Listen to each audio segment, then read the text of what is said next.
Welcome to the January 17th meeting of the Rotary Club. It's a great day to be a Rotarian.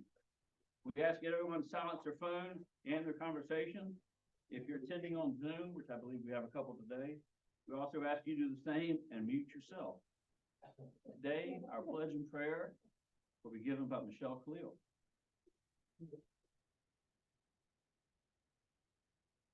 Good afternoon, everyone. If you would, we'll start with the pledge.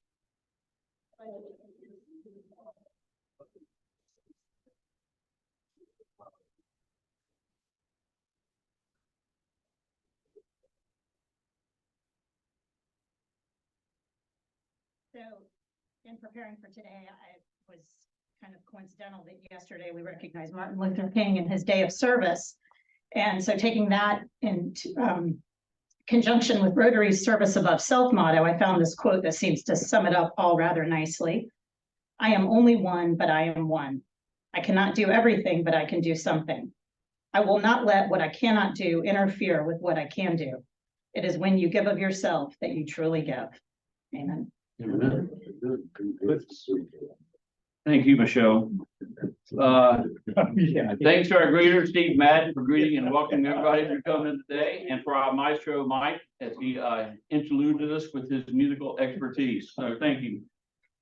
At this time, I don't see Julia or Eddie, so I will do the family of Rotary moment. Starting off with members' birthdays. Hal Kelly has a birthday on January the 13th. Mary Alice, January 19th. Don't forget it. Big 80. All right, we'll remind you on Wednesday. Wedding anniversaries. Larry and Rose Cavallero will celebrate their anniversary on January 31st. Club anniversaries. We have George Morales celebrating 40 years. Wow. Larry Cavallero right behind him at 38 years. Richard Dow at 16. Ron Patrick with 11. I come in at a close 10 years. And Julia Klinsky has 5 years. At this time, I'd also like to bring up Casey Martin, who will introduce our visitors and visiting Rotarians. Casey.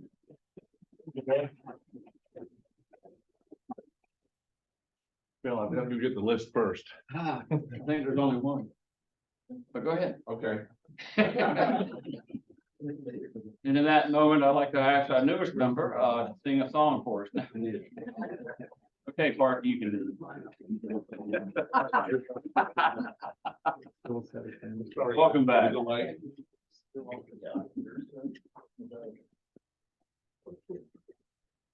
You might have to excuse me a little bit because I'm kind of tired. I was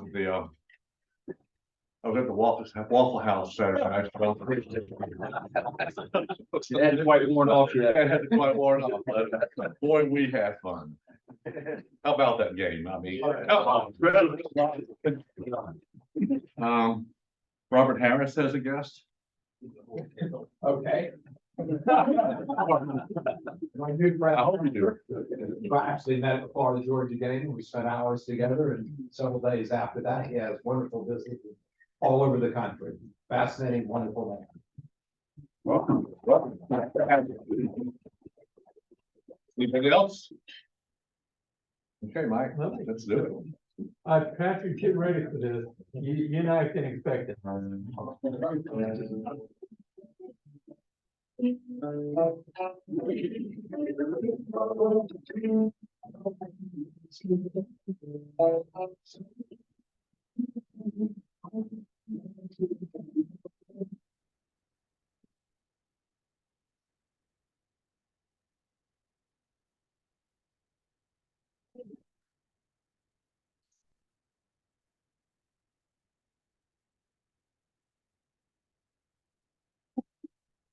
Thank you, Mike, and thank you, Casey. Just a couple of announcements we have. Club invoices went out over the weekend, so if you didn't see one in your email box, please check your spam folder, and if it's not there, ask or give Patty a shout, and she will get one to you. Also, please be sure to log into DACDB and check the calendar. We have a lot of events going on, and that'll keep you up to date on the most things happening for the club and also at the district level. And as that, just a reminder that there's a District 6970 Membership Summit on Saturday, January 28th at the Daytona State College in Palm Coast. Continental breakfast starts at 8 a.m. and training will begin at 9 and you should be done by 12:30. So you can register on that at DAC-DB. Also, there is RLI training coming up on February 18th in Gainesville, Florida. That usually goes from about 8 a.m. to 2. Lisa Marie, there's about 4 or 5 people I think that are going, but she wants to take it a little bit further and she wants to go down the night before and sort of have a night out in Gainesville, and then try to get up at 7 a.m. to go to this meeting. So anybody interested in doing that, please reach out to Lisa Marie, and it ought to be a good time in Gainesville. Let's see, Melissa Reed, do you want to get up and talk about our upcoming social? Absolutely. So as y'all know, this year we are having one of our meetings at the club social. And on the 31st, we will be meeting at Riverside Liquors for a happy hour. For those of you who don't know Riverside Liquors, we are not just meeting at the liquor store. Just want to make sure that you know that. Most folks know if you've been around Jacksonville, but it's a great venue. It's a lot of fun over in Riverside, and it'll be a good time. So hope you can join us. What time? We haven't finalized the time yet. Let's say 6:30. We'll be there at 3. Is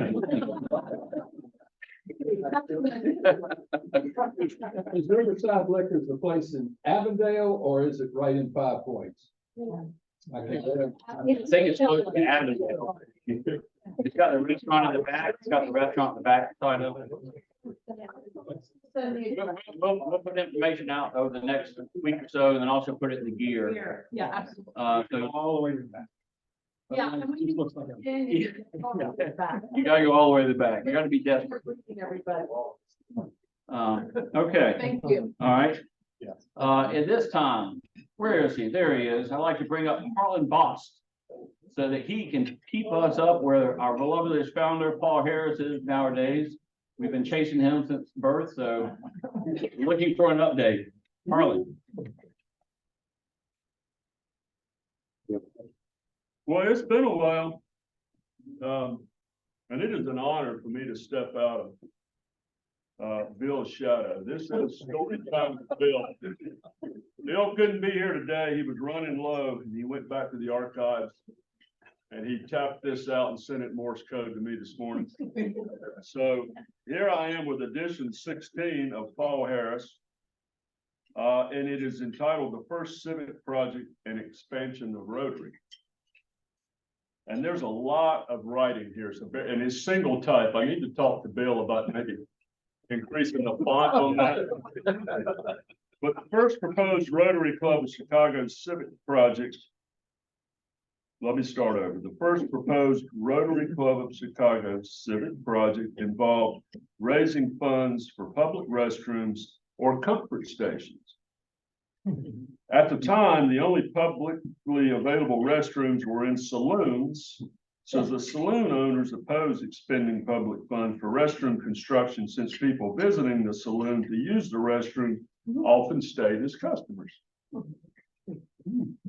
After some rather contentious interactions with the Chicago City Council, the city allocated a small amount of money to build comfort stations, but only one was constructed.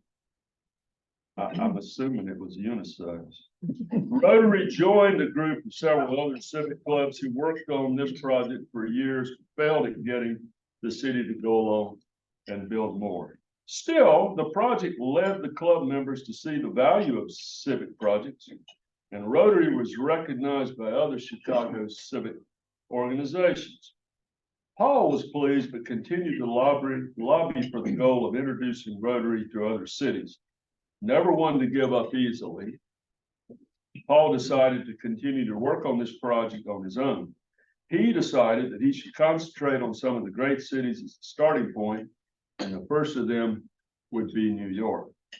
He initially worked through his fraternity brother contacts and other business acquaintances, but failed to get anything going. On January 28th of 1908, Chess Reynolds Perry joined the Chicago club. Chess and Paul became fast friends as they both loved Rotary. No other single individual outside of Paul Harris had such a dramatic impact on Rotary and its future direction as Chess Reynolds. Another member at that time, a new member at that time, Arthur Sheldon, also became one of the builders of the club as the chairman of the committee to increase membership. As Paul started his second term as president in 1908, his expansion plans continued to struggle due to club resistance. The resistance caused some hurt feelings, and Paul decided to resign in October as president so he could devote all his available time to expansion and to service other clubs as they were organized. Unfortunately, there were no other clubs at the time. Paul's idea of starting with a New York club had floundered, but through a new friend and eventual Rotarian, Manuel Munoz, Paul had an opportunity to start a new club in San Francisco. Manuel was a traveling salesman for Sperry and Hutchinson, who pioneered the use of green S&H trading stamps. Okay, who in here remembers green stamps? Oh, wow. Boy, you guys are getting old. We need to recruit more members that don't remember green stamps. All right, where was it? When Manuel joined the Chicago club, he was working from the Chicago area, but within a year of joining, he was transferred to San Francisco. Before he left Chicago, Paul asked his new friend to be alert for any opportunities to start a Rotary club in San Fran. Upon his arrival in San Francisco, Manuel stayed at the Cadillac Hotel, where he met a lawyer named Homer W. Wood, who was also in residence there. Wood was a member of two clubs in San Francisco, but was fascinated when Manuel told him about the Chicago Rotary Club. He especially liked the idea of endorsing business between each other while limiting its membership to only one representative from each line of endeavor. Manuel also liked the club's efforts in the area of civic service, something Wood was very interested in. Homer Wood's resume looked a lot like Paul Harris's. He had been a journalist and later a lawyer, then returned to the newspaper business to find success as an editor and publisher. After hearing about Rotary from Manuel, he spent several meetings with Manuel, eventually corresponding directly with Paul Harris, asking for copies of the Constitution, the bylaws, and any other available information. After reading the material, he was convinced a formal banquet occurred on November 12, 1908, to launch the new club. The San Francisco Chronicle reported the event as, quote, "The Rotary Club is a new organization to be started in San Francisco. It is different from any other club," end quote. Michael DeYoung, owner of the Chronicle, attended the event and arranged for Charles M. Schwab, a noted venture capitalist and steel manufacturer at the time, to speak. Homer Wood was elected as president, and by January 1909, the San Francisco Rotary Club boasted more than 25 members, with many more waiting to get in. 2 down and about 33,000 to go, I guess, as far as goes. And that's it, ladies and gentlemen. Next week, under the great tutelage of Mr. Bill, we will talk about the resultant explosive growth of Rotary. Thank you.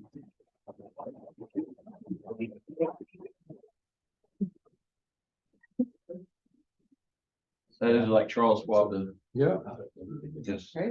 Just also, I did forget to do our announcement. President Charlie will be back with us next week. His wife Emily is having a little procedure today, and the schedule just overlapped with the club today, so that's why I'm filling in for him today. Lisa Murray, are we doing your drawing for Oh, my the? goodness. Or now she's not giving away the tickets we all bought. That's not- Lisa Murray. We have some special, additional raffles too. Our speaker has graciously brought some gifts, so we will, first start with the Iceman tickets. So it is any home game, except for this Friday, 2 to 4 tickets, includes a parking pass at your leisure. So you just let me know, take a look at the schedule, let me know, and I can transfer those tickets to you immediately, just in case anybody, Steve, has any concerns or questions about the validity of what's going on here. Just a disclaimer that all the money is going to charity for Rotary. Just want to make sure everybody knows that. So without further ado, I'm going to actually have our only guest pick the winning ticket, even though he has a ticket sewn in.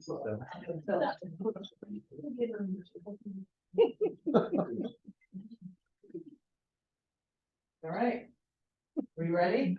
Drum roll, please. Okay, hold on.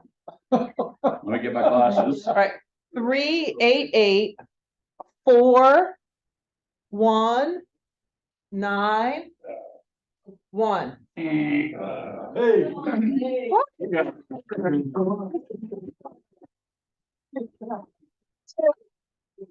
a look at the schedule. Let me know what game you want, and I'll get the ticket and parking pass over. Okay, Thank you very much. absolutely. Has everybody met Parker? All right, couple more gifts real quick. We have a delightful cocktail recipe book, right? Looks awesome. I'd like to keep it for myself, but I won't. So, Bill, you want to do us the honors of picking the next ticket? Sure. You can read it too. Okay. It's too difficult. Where I come closest to mine when I pick them. I don't know how that happens. 388-4170.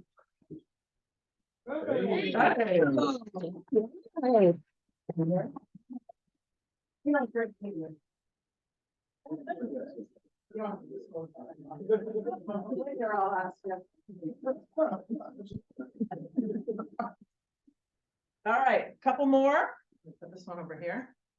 We have dog treats that are made Right here in by the Jacksonville. members right here in Jacksonville. Ooh, made it in school. We've got 3 boxes, so we'll pull 3 tickets if you don't mind.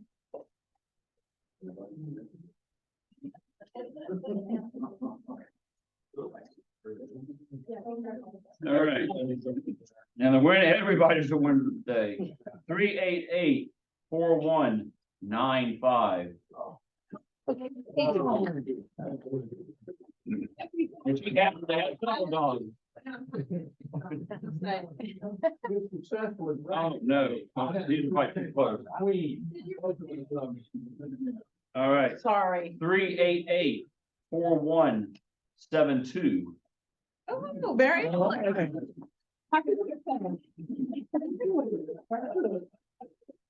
All right, 388-4197. Oh, right.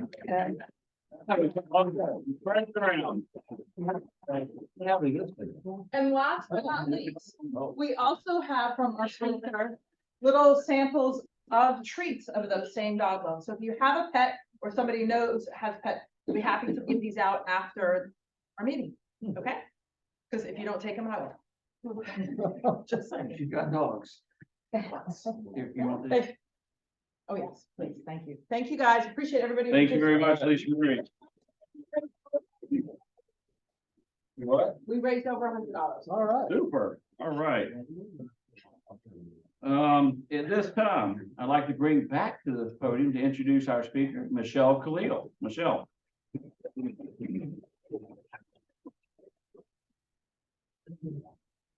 I am happy to have Sally Hazelip joining us here today. Sally has been the head of school at North Florida School of Special Education since 2010. She's been involved in the special needs community here in Jacksonville for the past 30 years through her involvement and work with Special Olympics and the Art of Jacksonville. She is passionate about working with individuals with intellectual differences, and she currently serves on the board of directors for the Art of Jacksonville. She has 4 grown children and resides in Jacksonville Beach with her husband, Chris. So at this time, please join me in welcoming Sally.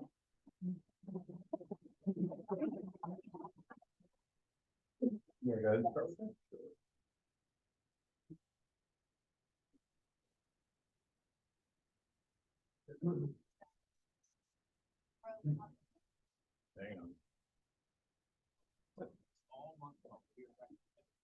Still excuse me. It'll look like VOL. Always helpful. Here to help. Maybe just go on the sound here and then move it about.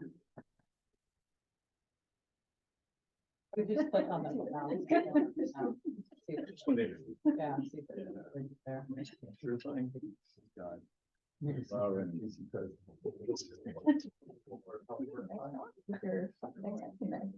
working. So it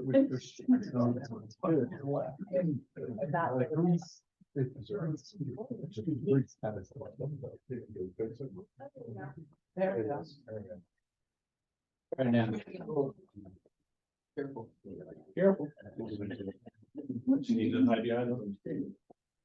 Bill, the North Florida School for Special Ed. Right. Yeah.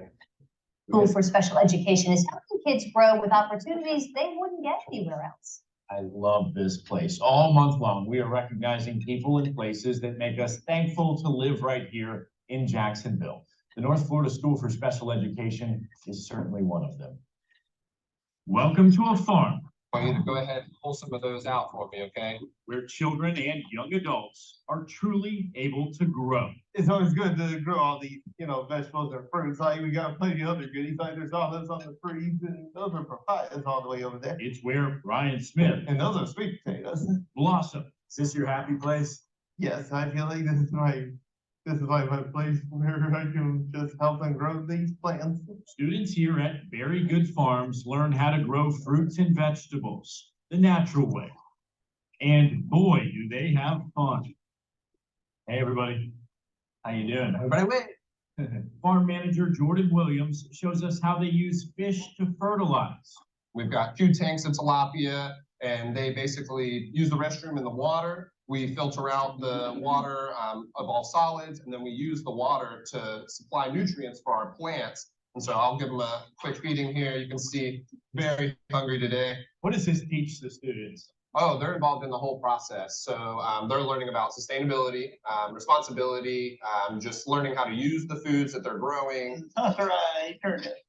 And from farm to table, the students deliver their harvest straight to the kitchen at North Florida School for Special Education,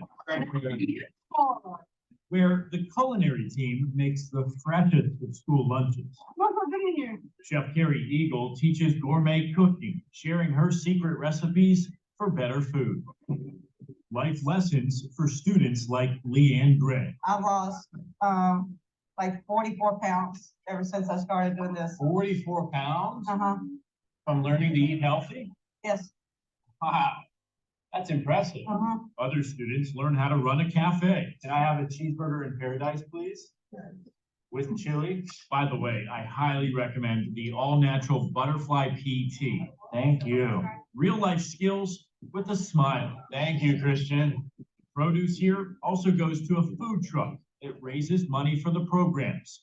And it's sold at local markets. You can see we've got some cucumbers, we've got all kinds of herbs. Plus, they use ingredients for our 4-legged friends. I'm slacking, sorry, Anna. Right? Barkin' Biscuits is a big hit. The way we do this, it helps preserve the biscuits. As students bake dog treats. How has going to this school changed your life? Well, I think honestly, if I hadn't had come to this school, I wouldn't be talking to you like this right now. Yeah, why's that? When I was younger, I was a lot less advanced than I was. I could barely verbalize, honestly. It was very hard for me to communicate, look at somebody and talk to them clearly like I am now. It doesn't stop there. You gonna help us with the horse? Yeah. You know how to groom the horse? Yeah. All right, come on and show us what you've got. There's horse therapy, Yes, because they have to. sports, Oh, he goes past you. art, and music class. What is it makes it different than anywhere else in the world? Sure, our secret sauce, you wanna know our secret sauce? I do.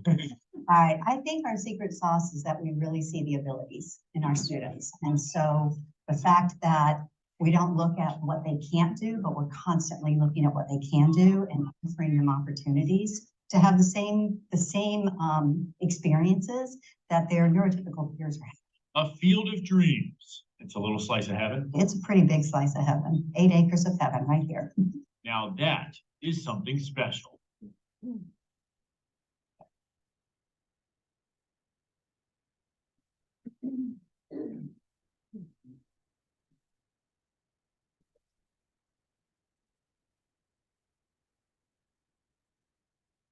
So I'm delighted to be here today. I wanted to show you this video because I can stand here and talk and tell you the NFSSC story, but you can't really imagine it until you walk onto the campus. And so Vic Michelucci has been a huge supporter of the school with Channel 4 and done some amazing stories. So I wanted you just to get a slice of that. You know, in talking about Rotary history, when you think back to 50 to 60 years ago, 70 years ago, kids and infants that were born with Down syndrome, other intellectual differences, were never celebrated. And most families, the doctors would tell their parents, you need to put your child in an institution. They're never going to amount to anything. And so we look at where we've come from 60 to 70 years ago. We've made huge gains in our country and in our world in celebrating people who have intellectual differences. 30 years ago in Jacksonville, there were 4 families who had children with Down syndrome and a couple of other different types of intellectual differences. And they decided that what was happening in the school system at the time was just not enough for their children. And their children walked different developmental pathways. For those of you who are fortunate enough to have children born that are very typical, it's a really great thing to know that your child is going to reach their milestones. But to families who have children that walk a different pathway, there is much angst over what's going to happen and where are they going to go to school and how are they going to survive. And so 30 years ago, these 4 families championed the North Florida School of Special Education. And it started at Southjax Presbyterian with just a few children. It moved on to Hope Haven. It moved to a Jewish center down in Mandarin for a while. And in 2004, there were some incredible people in our community who stepped into the role of helping find some property on near Arlington Expressway and on Mill Creek Road. And in 2004, an 8,000 square foot building was constructed and opened the doors for 50 students. So when I think of, words to describe the North Florida School, I think of hope. I think of the hope that we're able to offer our families and to give them, helping them answer their questions. I think of opportunity. Our school gives our students and their families an opportunity to become the best version of themselves. And so I think of choice. So many of us, we love our choices. And when you have a student with intellectual differences, sometimes those choices can be limited. But we're very grateful for our governor and our lawmakers in Tallahassee, who for over 30 years or 25 years have made a way for our students to enjoy being able to come to a private school. And the Florida Empowerment Scholarship for Unique Abilities, so it's FESUA, is something that our families have in order for their son or daughter to attend our school. It helps subsidize the cost of what it takes to educate our kids. At the school, we have over 220 students between the ages of 6 and 22. We offer full academics. So we have reading and math and music and art and PE. And as you saw in the video, we have beautiful farm. We have an equestrian center, the Dolores Farr Weaver Equestrian Center that we opened in 2020. Those are all things that really empower our students to become the best version of themselves. And it's through our donors and through our events and through the people that love our school is that we're able to grow. We have, as you saw in the video, a postgraduate program that we developed about 10 years ago. It started with 15 students who graduated from the school, and their parents came to me and said, what can we do with our 22-year-old? Where does he or she go into our community? And so we started developing the micro enterprises and Bark and Biscuits, and you saw the culinary, our equestrian center. Those are all micro enterprises that we've created that give our students an opportunity to keep going on with their vocational training. It's a source of revenue for the school as well. But it gives our students the possibilities of knowing how to care for a horse or how to work in the kitchen and create beautiful food or to make dog biscuits. And I can tell you that those of you who won the dog treats today, or if you take any, you will know that each one of them is lovingly created by our students. They mix the dough, they roll it out. It's like a little Santa's workshop when you come to our school. One of the other things that I am passionate about is reverse inclusion.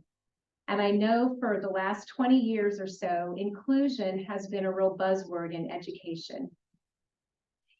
We believe that our students need to be educated in our school. And so there are no typical students that come. They are all students who have intellectual differences. But because of what we believe in with reverse inclusion, we invite students from elementary age all through high school, college, and volunteer groups to our campus in what we have called people to our campus to get to experience who we are and who our students are. And I think when I talk to college students, we have a lot of JU and UNF students that come out to the school. And when I spend time talking with them, one of the questions that I ask all of them is, how many of you know someone that you've grown up with or in your neighborhood or someone that you may have gone to school with that has an intellectual difference? And I would say that probably 90% of our young people these days have been in contact or have relationships with people with intellectual differences. But it's not until you really experience being with them that you begin to realize that we're more alike than we are different. And so when I have students from Bowles come, and we have a great club that comes once a month, and they come in and they dance and they look at their phones and they have fun, the students at Bowles realize that our kids are just like them. They just happen to learn differently. And so for me, the passion that I have for the North Florida School is not only for our students, not only for our families and our parents, but for those in our community who need to understand that we are more alike than different, and that our opportunities that we give our families really make a huge impact. So clubs like you and different organizations and donors in our community make a huge impact on our community in many different ways. I have been fortunate and blessed to be at the school for the last 13 years. My youngest son has Down syndrome, and when he turned 13, I too was looking for a better education system than the public school. And I found the North Florida School and got very involved and was on the board of directors for a while, and then they asked me to take over the school in 2010. and have felt, you know, God's calling on my life to be at the school and to make a difference.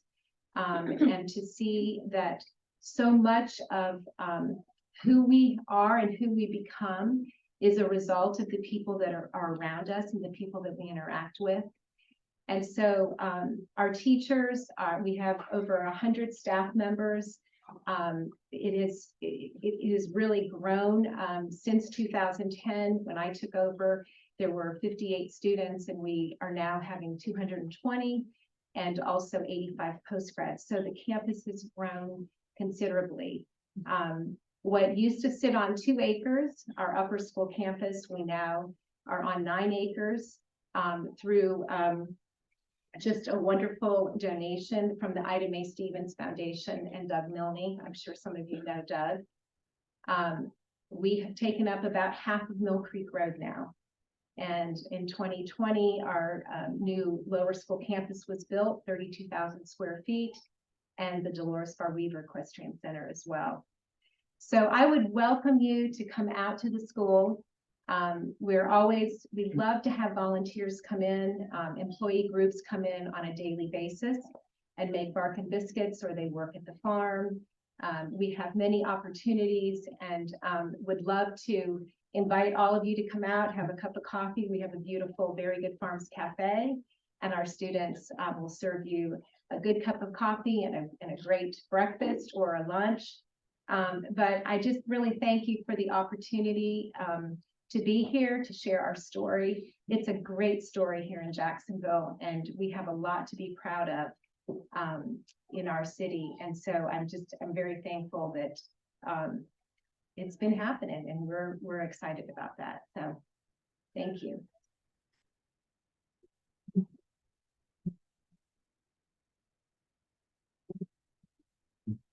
Sure, yeah. Sure, if anybody's got any questions, I'm sure Steve? I always got a question. Can you speak to, I understand public schools that have programs, but they're not reaching the level that we saw on screen.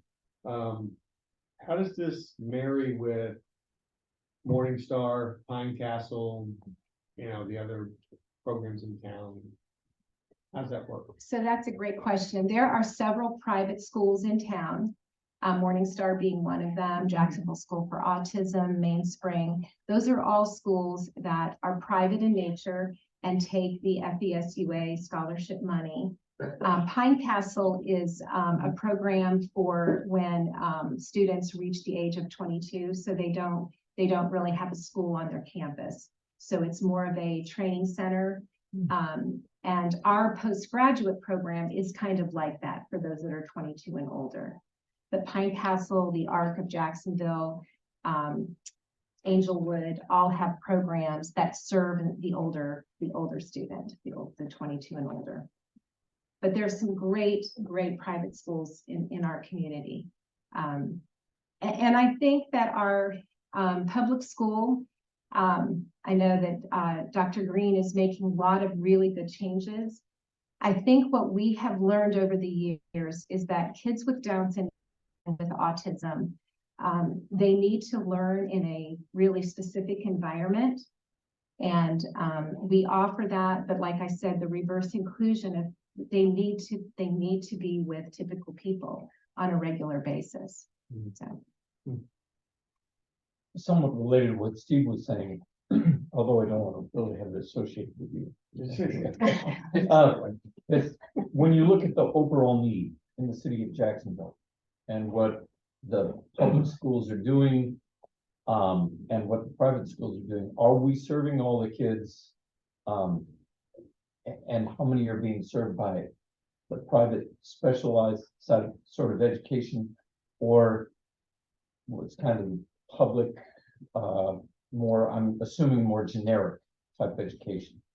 So I think that's a great question. I think that COVID changed a lot for a lot of people.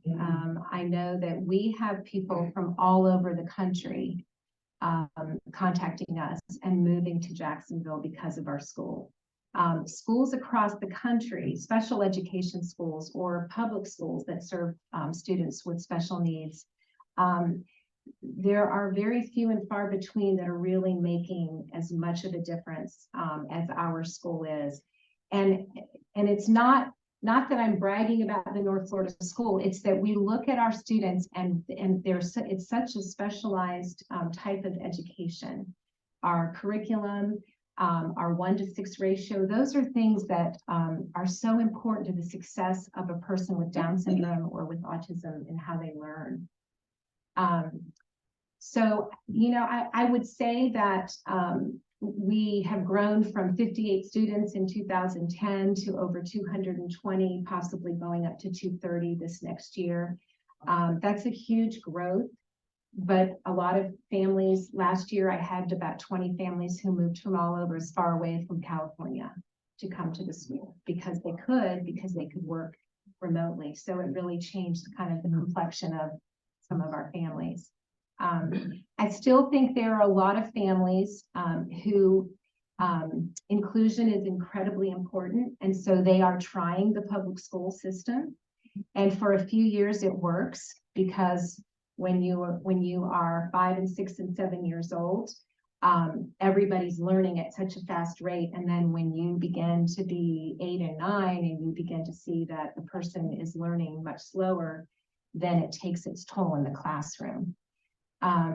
I think one of the other things is that the shortage of teachers is still very much a concern. Special education teachers, all of my teachers have special ed degrees. Most of them have their masters. It's very difficult to find special ed teachers now. And I think our governor is trying as best as he can to raise salaries and to make sure that the teaching profession continues. It is challenging though. Yes, I'm Sal, Robert. tell us about the rest of your achieving and support of the family, which you need to mention, but also, is there a relationship also with the coffee shop that's just opened in San Marco? So Biddy and Bo's opened in San Marco, and about 7 or 8 of our students actually work there now. I think one of the things that parents look for when they have students or when they have children with special needs is what are some of the opportunities that we can do in our community to make sure that our kids are going to have jobs when they get older. And so Biddy and Bo's was founded by a family who have 2 children with Down syndrome. And now the franchise has been, they franchised it and they're all over the country. And Jacksonville was very fortunate to get one. And so what we look at the North Florida School is we provide a lot of really incredible training for our students. And the goal is for them to have compensated employment, whether it be at Biddy and Bo's or whether it be, I know my son works at City Hall and also works for One-to-One Financial. So our students are, the primary goal is for them to be educated, but also to try to find some type of employment in our community. And I think our community has really opened their arms and embraced that. And Chris, and the other children? My other children, yeah. So I have 2 that are lawyers now here in town. And I have a daughter that lives in California. And she works at Pebble Beach. And my husband, Chris, yes, yeah. I'm married to Chris, and he is an attorney at Rogers Towers. So been practicing for a long time, getting ready to retire. Yes. I apologize. I had to step out if you touched upon this earlier, but I remember several years ago actually getting food from Very Good Farms. There was a food truck. Yes. Is there still a food truck? Yes, there is. Okay, where? So we, back in the day when there were the contests downtown for One Spark, we were one of the winners years and years ago. And we had this concept of developing a food truck that would be kind of an extension of Very Good Farms. And so obviously we named it Very Good Farms on the Go. And we have been out in the community. Right now, we serve people who work at the shipyards. The truck is up there. And so the shipyards, if those of you who are familiar, don't have many places to have lunch. And so there's a couple of different food trucks that are up there. So our food truck stays up there. We do some private parties and some private catering, but for the most part, it's up there Monday through Friday, and students do go on the food truck and work. Yeah. Yes. I was wondering if there's any specific needs that the school has, that would be good for us to know about. I think that's a great question, that we always have needs. I think what I would challenge all of you to try to come out to the school and volunteer. If you wanted to have a Rotary Day of Volunteer and come out, we have just numerous things that can happen at the barn, at the farm, in Bark and Biscuits. We typically, our volunteers come out and work in our micro enterprises. They don't typically go into classrooms. We leave that for the teacher and the teacher assistant, but would love to just invite you to come out on a Saturday, come out during the week. A lot of our employee groups come out for a couple hours in the morning, Monday through Friday, and they're able to work at Very Good Farms or work in culinary or in making dog treats. So would love to do that, yeah.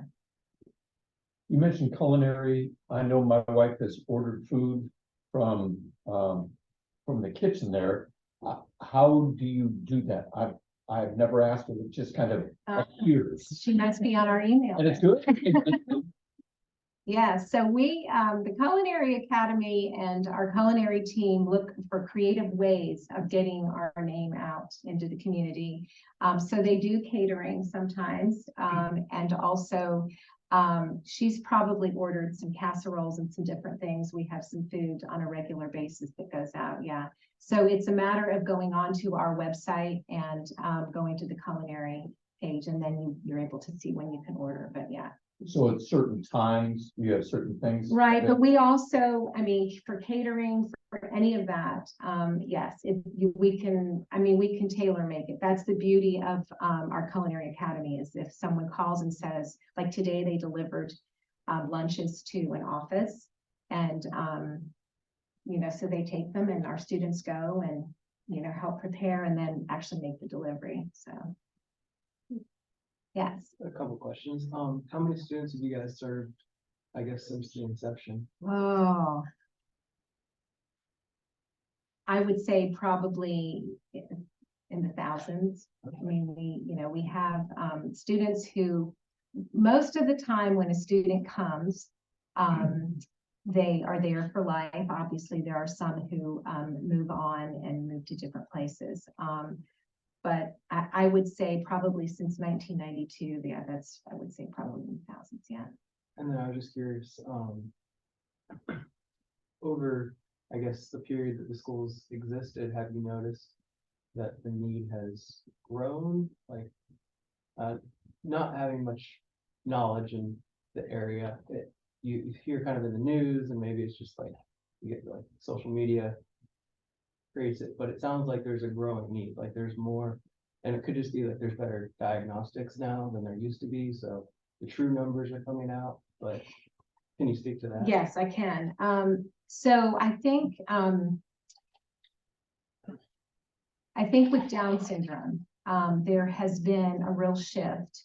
I think we went for a period of time when women who found out they were carrying a baby with Down syndrome would have an abortion, that the doctors would recommend that. And I think that it has changed. The pendulum's kind of been swinging the other way. I think that through an organization like Biddy and Bows, and through our school, where you begin to see that our kids are really thriving, I think that has changed parents' perspective on what to do if they find out that they're having a child that is going to have an intellectual difference. Autism also, I would say, when I started in 2010, the majority of our students had Down syndrome. A few had seizure disorder, fetal alcohol syndrome. Now it is 40% with autism and about 40% with Down syndrome. So autism over the last 15 years has increased, and the diagnostics as well have changed that. Yeah. Okay, thank you. Yes. What you've done that we've seen on the video, I think that's amazing, quite frankly. That's beyond anything that I would have thought of putting together for an organization such Yeah. as what you have. Yeah. So my question is like, well, what do you have on your drawing board to go from here? Acquiring more land or starting? more I think that's a great question. So I have an incredible board of directors and I love strategic planning and, part of my gift is visionary. I'm a visionary. And so I have, really tried to look at, and our board as well, to look at what's next. You know, I think when, Governor DeSantis came to the school several years ago and really named us as the gold standard in the state of Florida, and we are. And it's, you know, when my assistant head on the video talked about our secret sauce, you know, people have asked us, what is that? I think it's a combination of love and passion and feeling like you're calling to do something, and then also just to dream big and to realize that there are so many creative things that families do and want to do for their kids and want to have hope for their kids. So we've talked, you know, in our strategic plan for this next 5 years of opening up another campus. We're kind of in the stages of just kind of thinking through that. I can tell you that the most immediate thing is we've just put 2 pickleball courts in. So, so that's going to be next on the agenda. We're all going to learn how to play pickleball. But yeah, we've taken up every inch of our campus now. And I would love to own Mill Creek Road. I'd love to own all of that property that we coined the armpit of Arlington, the Sin City area where we are. But we are, we've purchased the Lee and Kate's, the old building that's at the end of Mill Creek Road, and we'll be moving our enterprises into that, the Bark and Biscuits and our art and our flower business. So, yeah. Sorry, follow-up question. Is there any integration with the, I guess, special needs programs that are in the public schools, or is it pretty separated? No, we offer our therapeutic horseback riding 5 days a week. And so we do have students from other schools that come in, some from the public school, and then some from some private schools that serve kids with special needs. Our summer camp, we integrate that. We do a reverse inclusion summer camp. So we invite typical kids to come and participate with our kids in doing horse camp and the different camps that we offer. We have good relationships with the schools, with the public schools, but because we're a private school and we can make decisions pretty quickly, we cut through a lot of the red tape. You know, a public school would probably never be able to put pickleball courts in just because it would have to go through much red tape. But yeah, we work closely with the school. I was just curious, like field trips or with other schools. Right. So we do have a couple of different field trips scheduled. We are working with the JCA. We work with the Martin Gottlieb schools. So we do have students who come from various schools across the community, more so private schools. We became accredited with the Florida Council of Independent Schools back in probably 2012. And so that has really kind of changed. We deal a lot with Bowles and Episcopal and the different schools that have that accreditation. So. All right. Well, it's not a question. I just wanted to share. My niece has been a part of the North Florida family for about 7 years, and we're very close. So it's an incredible place. We are very, very fortunate to have this institution in our community. So thank you for saying that. Thank you so much.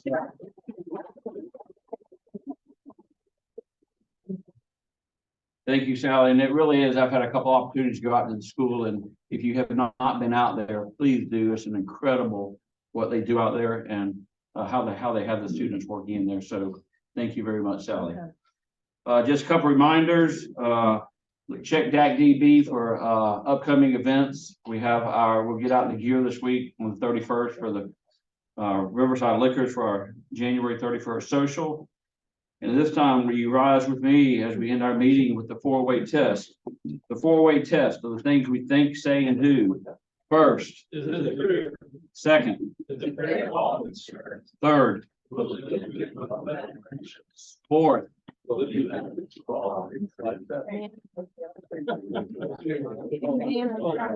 Yeah, I really appreciate it.